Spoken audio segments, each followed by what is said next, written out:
हरे कृष्णा, राधे राधे। हम सब श्री कृष्ण चरितामृत श्रवण कर रहे हैं। आज का प्रसंग है सखा सुदामा, उत्तर श्री कृष्ण चरितामृत 59। वह टूटी फूटी झोपड़ी, वर्षा हो तो घर के लोगों का भीगना तो निश्चित है।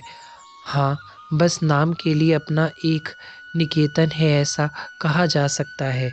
घर की बिल्ली मूषक के समान पिचक गई है तो उस घर में मूषक की क्या स्थिति होगी, आप विचार कर सकते हैं। आज 4 दिन हो गए, घर में बालकों ने कुछ खाया नहीं। बेचारे भोजन भोजन की रट लगाते रहते हैं अपनी माता सुशीला से, पर सुशीला भी चूल्हे में आग जला देती, बर्तन में पानी रख देती। देखो, भोजन बन रहा है, सुशीला अपने बालकों से कहती। बालक खुश हो जाते। परम आचार्य ब्राह्मण है, इनका नाम है सुदामा। मांगना तो सीखा ही नहीं, और ये मांगे भी कैसे? इनके इनके सखा बदनाम ना हो जाएंगे। मन में वही ठसक है। संदीपन गुरु के यहाँ ये दोनों साथ साथ ही तो पढ़े पढ़े ही नहीं, खेले लड़े हारे जीते, साथ ही साथ हंसे रोए, मित्रता पूरी थी। विद्या अध्ययन पूरा हुआ तो सुदामा के सखा तो चले गए मथुरा, पर यह सुदामा अपने गांव आ गए। कामना कुछ थी नहीं। ऋषि संदीपानी के आशीष दे ही दिया था कि तुम वेदों के तत्व को समझ चुके हो। अब जो वेदों के तत्व को समझ ले, वो भी भला तुच्छ कामनाओं को अपने हृदय में स्थान देगा। हृदय में स्थान तो इन्होंने दिया था केवल अपने सखा को। एकांत में बैठकर जब ये अपने भीतर बैठे आत्म तत्व का चिंतन करते, तब आत्म रूप से इनके सखा ही इन्हें दिखाई देते। ये मुस्कुराते, सुदामा को सब कुछ स्मरण हो जाता। कृष्ण वह भाव में भरकर बोल उठते। पर विवाह हो गया है सुदामा का। सीधे इतने हैं कि बड़े लोगों ने कहा विवाह कर लो, तो निष्काम होते हुए भी कर लिया विवाह। संतान भी हो गए, पर यह अयाचक का स्वभाव जाएगा थोड़ी ही। पत्नी सुशीला, नाम भी सुशीला तो गुण स्वभाव भी सुशीला ही था। सुदामा को कभी कुछ नहीं कहा, नहीं न शिकायत की। 2 साड़ी मात्र है सुशीला के पास। सुदामा के पास तो एक ही धोती है। ब्रह्म मुहूर्त से पूर्व ही चले जाते हैं नदी स्नान के लिए, स्नान करते हैं, धोती को धोए सुखाए दिए है, मात्र कोपिन धारण करके संध्या आदि करते हैं। तब तक धोती सूख गई है। धोती आधी आधी लपेट ली ऊपर, फिर आ गए अपनी कुटिया में। पर कुटिया में आने के बाद भी पीपल को जल देना, तुलसी के सामने भगवान नारायण का नाम स्मरण करना, यह सब तो इनका चलता ही रहेगा। सुनिए, अन्न का दाना नहीं है बेचारी सुशीला, इतना तो कहेगी। अच्छा, मैं आज देखता हूँ, सुदामा इतना कहकर घर से निकल गए। कहाँ गए जाएंगे? बैठ गए एक वट वृक्ष के नीचे अपने सखा को याद करते ही। संध्या भी हो गई। युग बीत जाए, अगर अच्छे से अपने सखा की याद में सुदामा खो जाए तो। सुदामा चले खेतों में। आज धान काट है काटा है लोगों ने, वहीं कुछ इधर उधर धान पड़े होंगे, बीन लूंगा। अब मांग तो सकते ही नहीं है किसी से मांगेंगे क्या? श्री कृष्ण का मित्र, ठसक पक्की है। इनकी वृत्ति ऐसी ही चलती है। खेतों में जब धान कट जाता है, लोग ले जाते हैं इधर उधर धान जो बिखरे पड़े होते हैं। सुदामा उन्हीं को बीन कर ले आता है, पर आज सुदामा को वो भी नहीं मिला। भगवती भिक्षाम देही।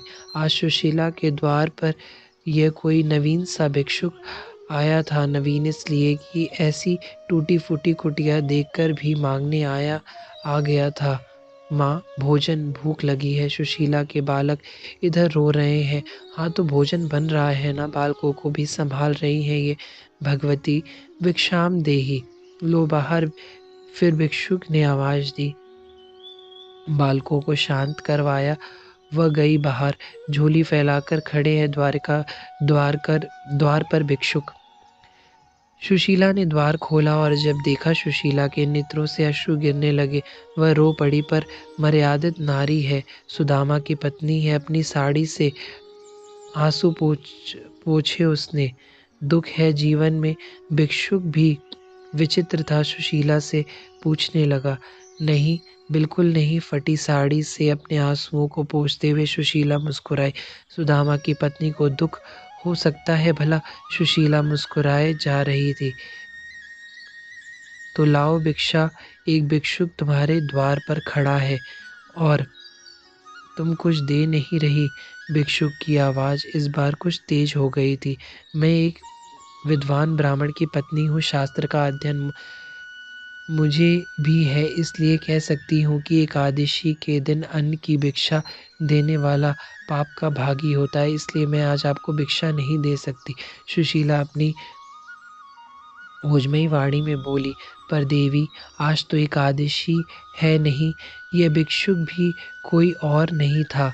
तभी सुदामा की कुटिया का द्वार खुल गया था। भीतर का सारा दृश्य उस भिक्षुक ने देख लिया था। बालक अन्न के दाने के लिए तड़फ रहे हैं, पर सुशीला सुदामा की पत्नी है। ये महाराज, औरों के जीवन में 15 दिन में एक बार एकादशी आती है, पर हमारे जीवन के ऊपर भगवान की इतनी कृपा है कि नित्य एकादशी है। ओह! यह कहते हुए सुशीला में ठसक ही रही, किंतु उस भिक्षुक के नेत्रों से अश्रु बह चले थे। सुशीला, सुदामा रात्रि को आए। वहीं खेत में धान तो मिला नहीं, पर श्री कृष्ण के स्मरण में ऐसे खो गई कि रात्रि हो गई, पता ही नहीं चला इन्हें। जब पता चला तब अपने घर की ओर चल पड़े थे। जी, सुशीला दौड़ती हुई आई। लौटे थे, जल लेकर आई थी। पाँव धोए सुदामा के, हाथ मुंह धोए। बालक सो गए? सुदामा ने पूछा। हाँ, सो गए, सुशीला इतना ही बोली। अच्छा, कुछ खाया कि नहीं बालकों ने? सुदामा लेटते हुए अपनी पत्नी से पूछते हैं। कुछ नहीं है घर में, अन्न का एक दाना तक नहीं है। सुशीला बोली। हाँ, खेतों में मुझे भी कुछ नहीं मिला। सुदामा स्पष्ट बोलते हैं, सुनिए। सुशीला सुदामा के पास गई। एक बात आपसे पूछूं? हाँ, पूछो। सुदामा आज ज्यादा बोलते कहाँ हैं, पर क्या श्री कृष्ण आपके मित्र हैं? ओह, ये क्या पूछ लिया सुशीला ने। आज तक किसी को यह बात सुदामा ने बताई ही नहीं थी। किसी को क्या, सुशीला तक से छिपा रखा था इन्होंने। उठकर बैठ गए सुदामा। तुम्हें किसने कहा देवी? वो एक भिक्षुक आए थे आज। देवी, आपके पति तो श्री कृष्ण के मित्र हैं, उस भिक्षुक ने सुशीला से कहा। श्री कृष्ण के मित्र? मेरे पति श्री कृष्ण के मित्र? वो सुशीला के नेत्रों से आनंद के अश्रु बह चले थे। हाँ, क्या तुमको कभी तुम्हारे पति ने बताया नहीं? दोनों साथ साथ पढ़े हैं उज्जैन में, ऋषि संदीपानी के यहाँ, और दोनों की मित्रता की चर्चा आज भी होती है उस गुरुकुल में। वह भिक्षुक बोलता जा रहा था। हाँ, वो मथुराधीश मथुरा में रहते हैं? वह सुशीला बोली। नहीं, अब नहीं रहते वह मथुरा, वह द्वारिका धीश है। अब अपने मित्र सुदामा के लिए वह यही आस पास में द्वारिका आ गए हैं, उस भिक्षुक ने कहा। सुशीला आनंदित हो उठी थी उस भिक्षुक की बातों से। तुम भेजो अपने पति को द्वारिका, फिर देखना तुम्हारी सारी दरिद्रता समाप्त हो जाएगी। वह भिक्षुक यह कहता हुआ चला गया। सुदामा गदगद हो उठे थे सुशीला की बातों से। मेरे सखा ने द्वारिका बसाई है? हाँ हाँ भगवान, उस भिक्षुक ने मुझे कहा कि आप वहाँ जाएं, जीवन की सारी दरिद्रता दूर हो जाएगी। पर मैं नहीं जाऊँगा। सुदामा वापस लेट गए। क्यों क्यों नहीं जाएंगे आप द्वारिका? मेरे जाने का अर्थ होगा मैं मांगने जा रहा हूँ अपने मित्र से, सुदामा ने कहा। और मित्र से क्या याचना करना? मित्रता तो बराबरी में होती है ना। मैं बराबरी में रहना चाहता हूँ द्वारिका का राजा, तो सुदामा भी अपनी झोपड़ी का राजा। ये कहते हुए सुदामा हंसे, फिर बोले, रात्रि ज़्यादा हो रही है, हे हे देवी, तुम सो जाओ। सुशीला कुछ देर बैठी रही, फिर बोली, सुनिए ना, मांगने मत जाइए, मित्र से मिलने तो जा ही सकते हैं। सुदामा उठकर बैठ गए। बड़े प्रेम से सुशीला का हाथ पकड़कर बोले, देवी, मित्र के पास, गुरु के पास, भगवान के पास कभी खाली हाथ नहीं जाना चाहिए। मेरे पास तो कुछ भी नहीं है, अन्न का दाना तक नहीं है, क्या लेकर जाऊं? इसलिए जिद मत करो, जाओ सो जाओ। सुदामा इतना कहकर फिर लेट गए। सुशीला कुछ देर सोचती रही, फिर बोली, च्योरा ले जाओ। सुदामा हंसे, कहाँ है च्योरा? मैं उसकी व्यवस्था कर लूंगी, आप बोलिए, ले जाओगे? सुदामा के नेत्र भय चले, सोचने लगे, श्री कृष्ण को देखूंगा, आह।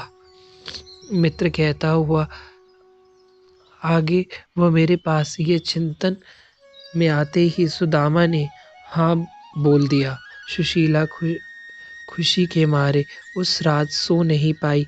मेरे मित्र जाएंगे अब द्वारिका पर, च्योरा की व्यवस्था हो जाएगी, पड़ोस से मांग लूंगी, कह दूंगी जितना दोगी उसका चौगुना लौटा दूंगी।